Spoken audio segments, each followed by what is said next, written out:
daughter, Aviva. Welcome to CBI-TV. We are here today To bake Hamantaschen for Purim in our Purim costumes, the Crazy Minion. We're going to be going over a baking demonstration with you today, and we're going to be using a Purim Hamantaschen dough. The recipe, I'm going to run through the different ingredients, and then we'll talk about the different amounts that you're going to use as you're preparing your dough. This is a delicious recipe. It is Purim, so you don't have to worry about meat or dairy. And because we're here in Albuquerque and we're at 5,000 feet elevation, it has already been adjusted for altitude. So there are some little minor differences because of the high altitude here. So the first ingredient that we're going to be using is flour. We are also going to be using eggs. We're also going to be using vegetable oil. Now, one ingredient to be sure that you're using the proper ingredient is we're going to be using baking powder, not baking soda, so baking powder. We're also going to be using sugar. And lastly, we have orange juice. With orange zest. And in addition to the orange juice, we add a little extra zest to just kind of spice things up. All right. So what we're going to do is prepare this recipe, and Aviva's going to get our bowl. We're going to get our aprons on.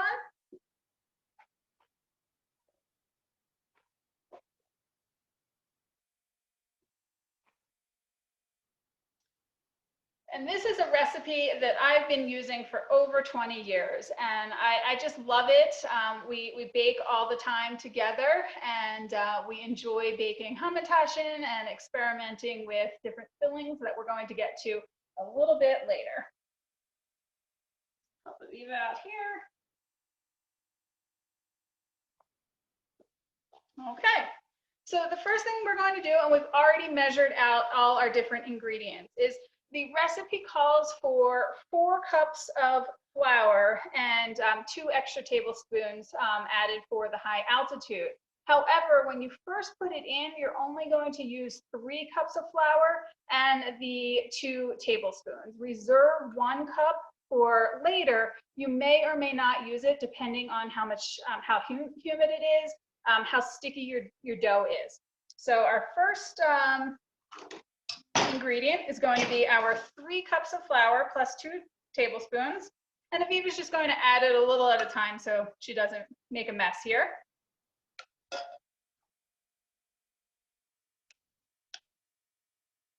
The next ingredient we're going to use is vegetable oil. And we have 1/2 cup of vegetable oil.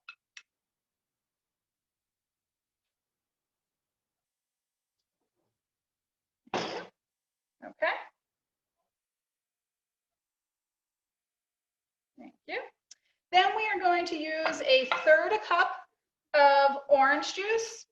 And Aviva's going to add a little bit of extra orange zest. We have already added, hold on, add the orange zest to that. We have already added some orange zest into the orange juice, but we're just going to add a little extra to show you. We use about 1/3 of the orange per batch. And if you really like it, you can use more or you can use less. Okay, perfect. All right, just add that in.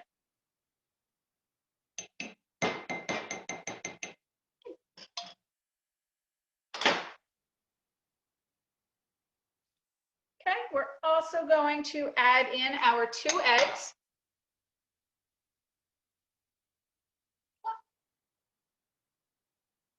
Next up, we have 1 cup of sugar minus 1 tablespoon for the high altitude. And lastly, we have 2 teaspoons of baking powder.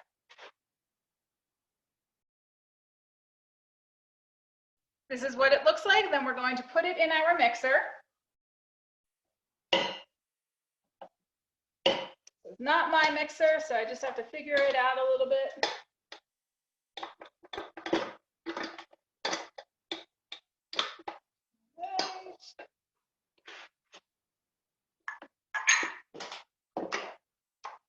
Okay, then we we raise that up and we turn that on.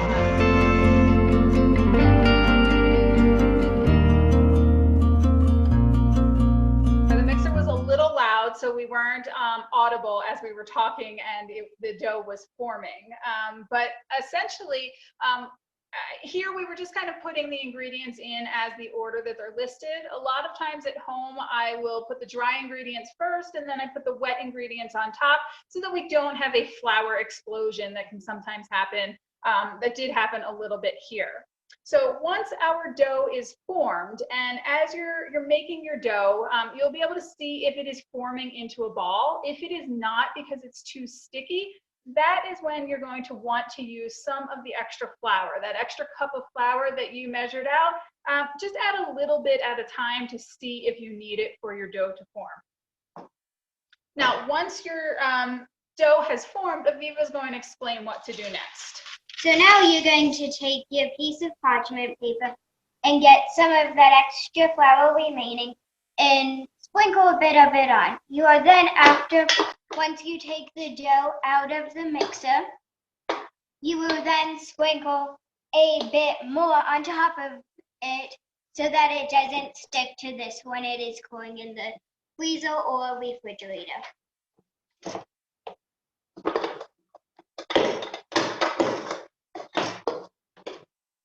All right, we're just going to get all the little dough that we worked so hard to make. And you can see that we have a really nice dough here. It's not going to stick to the sides of the bowl. And Aviva's going to take that out for us. And clump it together. Roll it together. And then we put it down on parchment paper and a little bit of flour. That way it's not going to stick. So as I said, you will sprinkle a bit more on so that it doesn't stick, as I said. Okay. And now Aviva's going to wrap it up. It is ideal to work with the dough in dough that is cold. So either put it in the freezer and take some time to let it chill, or even freeze it ahead of time. Aviva's going to go put it into the refrigerator.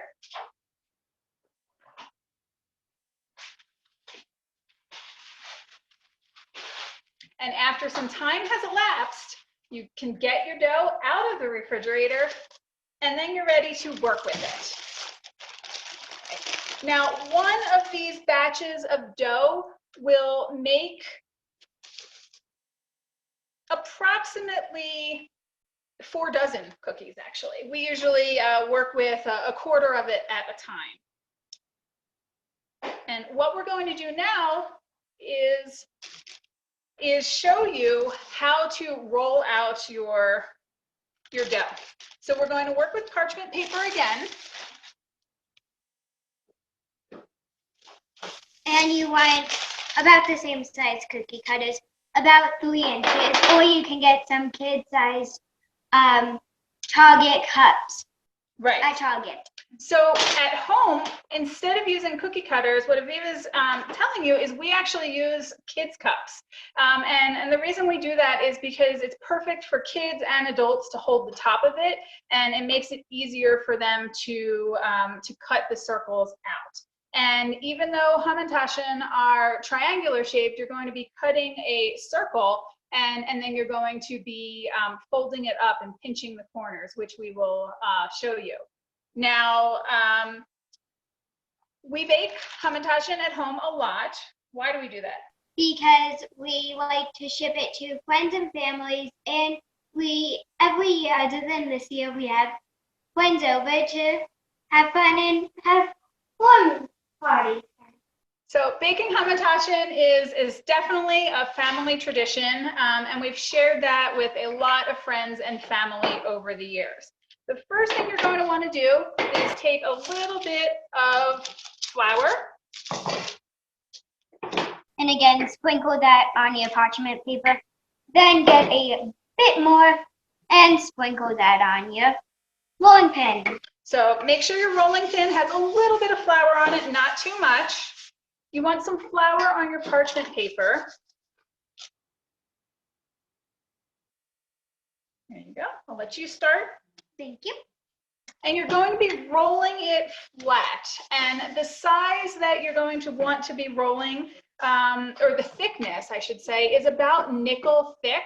But that can all depend. If you really like a thicker dough in your Hamantaschen, then sure, go ahead and roll it thicker. But we have found that about 1/8 of an inch or a nickel thickness is the perfect thickness for your Hamantaschen. Now, we've been baking for many years together, and one of my favorite memories baking with Aviva is when she was about 2. We were baking all together as a family, and then I forget where my husband and son needed to go, but they left and we continued baking because it was just so much fun. And I went into the kitchen to, I don't know, get fillings or get something else, and I left Aviva with all of the Hamantaschen dough, and most importantly, with all of the flour that we were going to be using for rolling it out. And I came back to a 2-year-old in just a couple minutes, a 2-year-old covered in flour. And when I came back, Aviva explained to me that she just needed more flour. So that's truly one of my favorite memories here. And we can always re-roll dough, but we have plenty here to start making our cuts. Let you guys see here. And as we make our circles, we will then peel away the extra dough. And then you can then use that extra dough to make more. And we just put our circles to the side, and we're going to put them on a baking sheet shortly. Now, Aviva, you talked about sending some packages to friends and family. What kind of packages do we send? We send packages of different types of Hamantaschen to friends and cousins and family, just as a warm gift kind of thing, and because it's fun and nice to do for your family. Right. So we send Mishloach Manot to our family every year, and with that we have Hamantaschen. Now, if you've had Hamantaschen before, or if this is your first time, you will learn that you can fill the Hamantaschen with many different kinds of fillings. We're going to use 3 different flavors to show you today. Pretty popular flavors of a lemon filling, a cherry filling, and poppy seed filling. But there are other fillings. And in my family, I'm a triplet, and we have very different tastes in what our favorite Hamantaschen fillings are, to the extent that one of my sisters created a spreadsheet so that they can place their orders for me to bake them the flavors of Hamantaschen that they want, because they don't want the kind that I love. I love poppy Hamantaschen. It's my favorite. One of my sisters absolutely loves apricot, but does not like poppy at all. So she can have all of my apricot because I'm not going to touch them. The other sister really likes, what does she like? Cherry. And Aviva's favorite is lemon. And also she has discovered that using rose petal jam makes a really delicious, though difficult to keep contained Hamantaschen. So we're not going to go over that today. Usually when we're working with a batch of dough, we'll take only a little bit out of the refrigerator at a time. The more you work with this dough and it comes to room temperature, the softer it's going to get. So it will make it a little bit more difficult to work with. So you want to keep it chilled if you can. And this dough is really great to freeze. So you can make a bunch of different batches at one time. Sometimes we have 6 or 7 different bowls set up in our kitchen so that we do 6 or 7 batches at once. and we stick all of that dough in the freezer so that we can pull it out during the Purim season and start making our Hamantaschen. Continues to work on the dough. I'm going to go to the refrigerator and get out some dough that we've pre-prepared. We put it back in the refrigerator to keep it chilled and easier to work with. Okay, because these were too thick, I rolled them out a bit more, so I can now cut smaller circles that are just the right amount of thickness.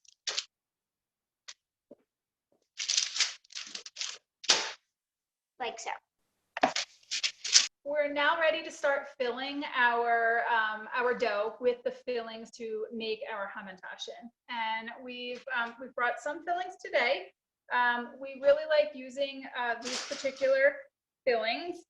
My hands are greasy, so I may have to call for help off camera. We didn't pre-open that one, and my hands have some oil on them. So we like using this. It comes from Trader Joe's, and it is the cherry preserve. It has just the right amount of cherry pieces and kind of gelatinous jelly stuff that gives you that kind of filling that you're looking for. We also do have traditional poppy filling.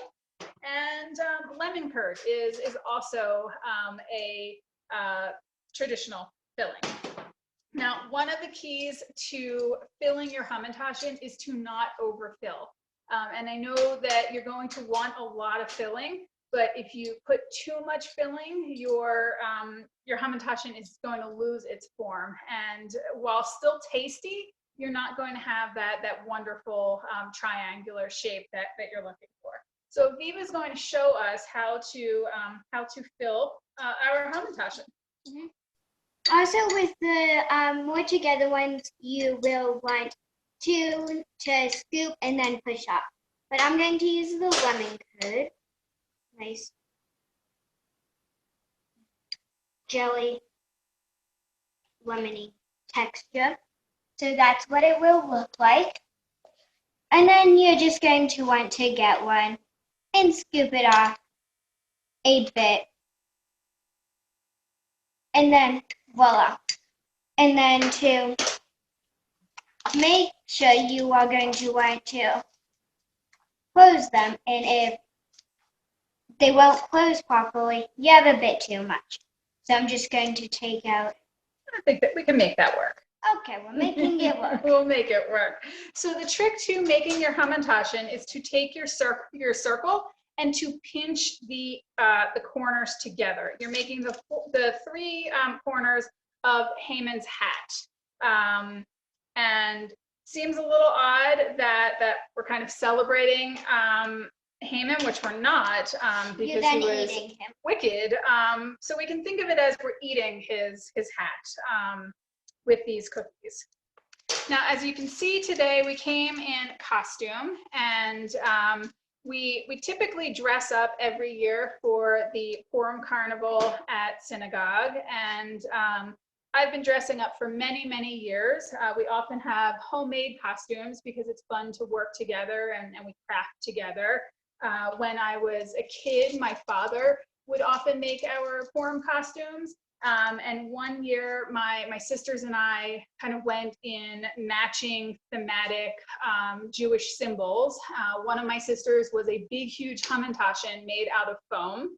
I believe that year I was a grogger, and my father made a large costume that actually made noise if I could spin it. And another sister went as Torah scrolls.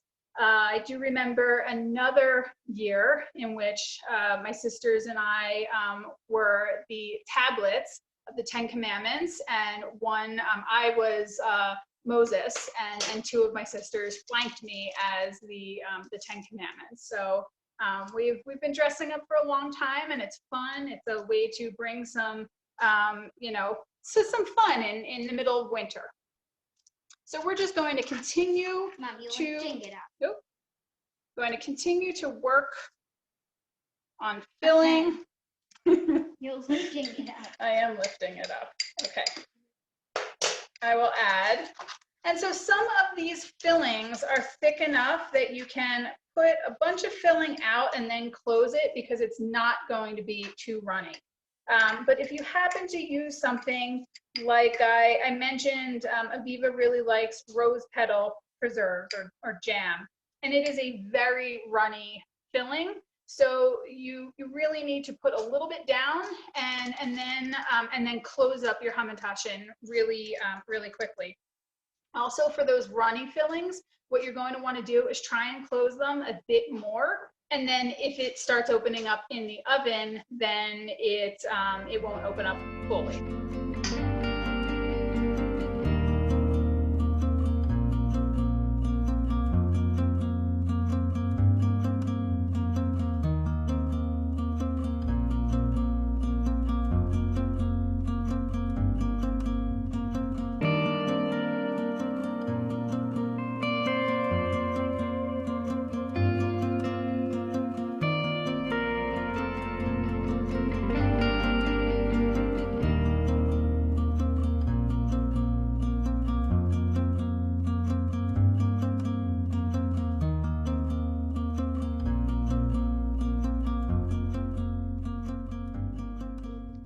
Now I think we're going to take a break in a minute to get the ovens going and bake these, and then we'll come back and show you what they look like when they're done.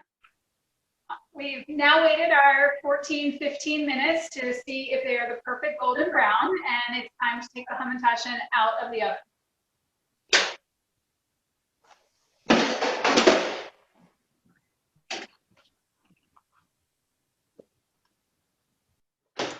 We're going to put these down to rest just a minute. Now, if you have kids at home, beware that not only is the pan really hot, but your kids might want to take those Hamantaschen right away.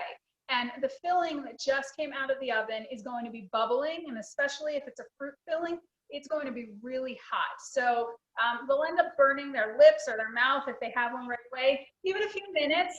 You want to let the filling solidify, and then you can go ahead and take them off of your baking sheet and put them on a cooling rack. We're going to be filling our cooling rack with all of our different flavors. Looks like we had one where the corners weren't quite closed fully. So we had some lemon escape, but you know what? That is going to taste delicious just as it is.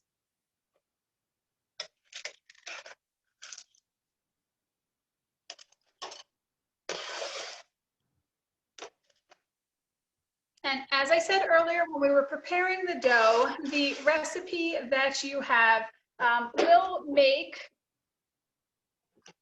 just about 4 dozen Hamantaschen if you're using about a 3-inch circle.